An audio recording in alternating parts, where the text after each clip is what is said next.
Hello my crafty friends and welcome to another Mojo May video. Throughout this month I've been making a card in every video and also sharing some ideas and tips and tricks to help you get your mojo back again if it's gone. And this video is going to be exactly the same. So today's Mojo May tip is to keep a notebook for ideas and inspiration and create another kind of library that you can flick through when you're feeling less inspired, and maybe something that you've collected and placed in your notebook will spark an idea or help those creative juices to flow again. So this notebook is a Moleskine notebook, but you can use any notebook, lined, gridded, plain, dot grid. I do like a dot grid, so I've got this one.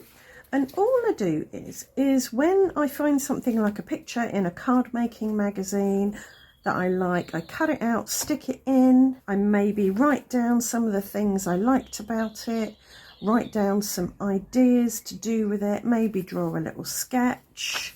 Sometimes if I'm very organised, I'll write down the issue of the magazine that it came from, but more often than not I tend to forget. So that's what I've done on these pages here, stuck pictures of cards from magazines, put a few notes about what I liked, what I could do with it, a couple of sketches, and I could just go to these pages and maybe pull an idea from them.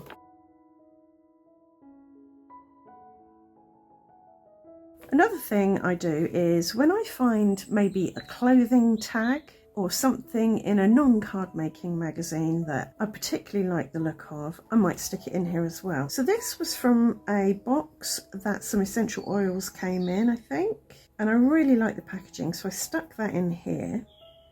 And I did make a card inspired by this, so I'll leave that video linked below. This came off a scarf that I bought, and I really loved the colour, the silver, the writing, the pattern in the background, so that went in there. So this was from a card making magazine, and it was the instructions about how to seamlessly join two die cuts together. So I thought I'd put that in there as a reminder.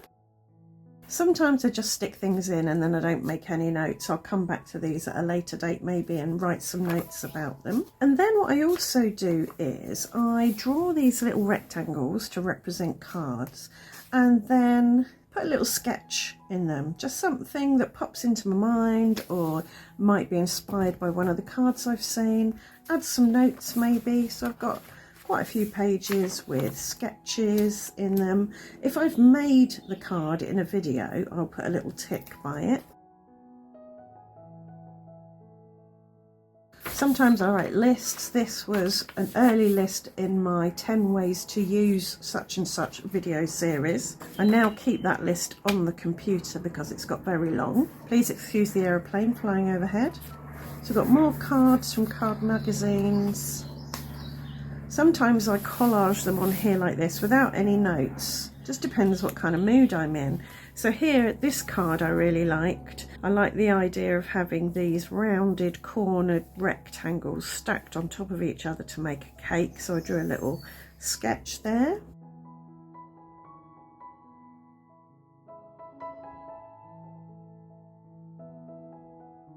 And this page are cards I found on Pinterest.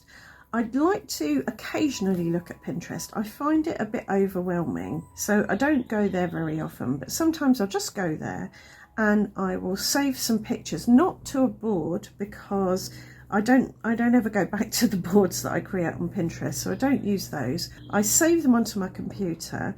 I make a collage in PowerPoint and then I print off my collage on sticker paper and then stick it in. I do use Pinterest for inspiration, but I tend to, as I say, like just gather ideas and stick them in my book so that I can come back to it at a later date and be inspired. I'd love to know if you keep a notebook like this. Do let me know in the comments. But I think today I am going to go back to this tag, because I've had it in here for quite a long time and I really like it. So I'm thinking salvage patina as an ink colour, maybe some stenciling with some white ink maybe to get this paler blue in the background, and then silver scripty writing on the top. and maybe a block sub-sentiment. I do like the idea of having this flower design for the letter O, so I'm going to have a think about what I can do there. So I'm not actually going to use Selfish Patina. I've got this pad of linen textured pastel coloured cardstock. It's not exactly the same, but it's near enough. So I'm going to use a sheet of this and then find a stencil to stencil on some white ink and see what that looks like. Before stenciling, I've used this stitched rectangle die to cut out this panel, and I'm thinking I'll do a landscape card. I've got some stencils here, and I'm wondering, I think these are all going to be a bit too big for the size card I'm going to do. So I'm wondering maybe just about adding a little cluster of these. They're not circular, they're square. I think it'll look nice just sort of over here on the left hand corner. So put a bit of washi tape on the back of this, and then that should hold my stencil in place. And I'm going to mask off this with some post-it note.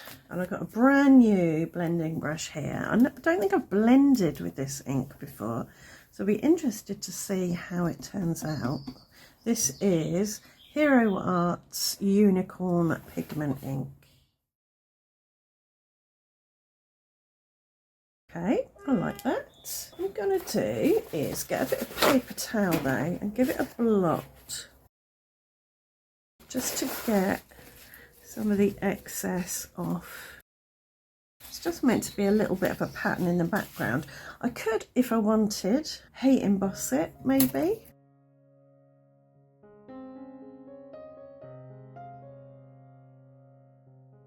Very creamy this, as in not quite white. So I'm not sure it's going to give me the look that I'm going for, but we'll see.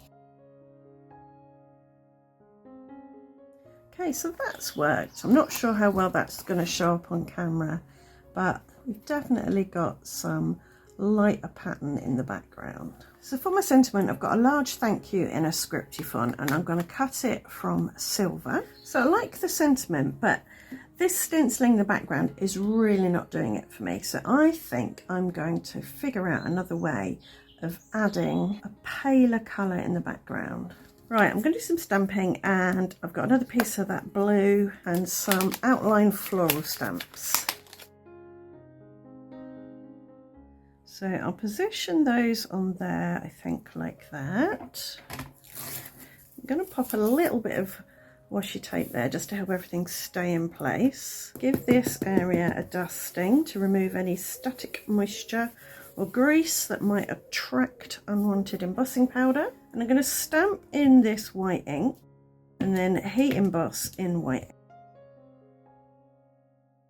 This is pigment ink, as I said earlier, and that's really good for heat embossing. The embossing powder will stick to it.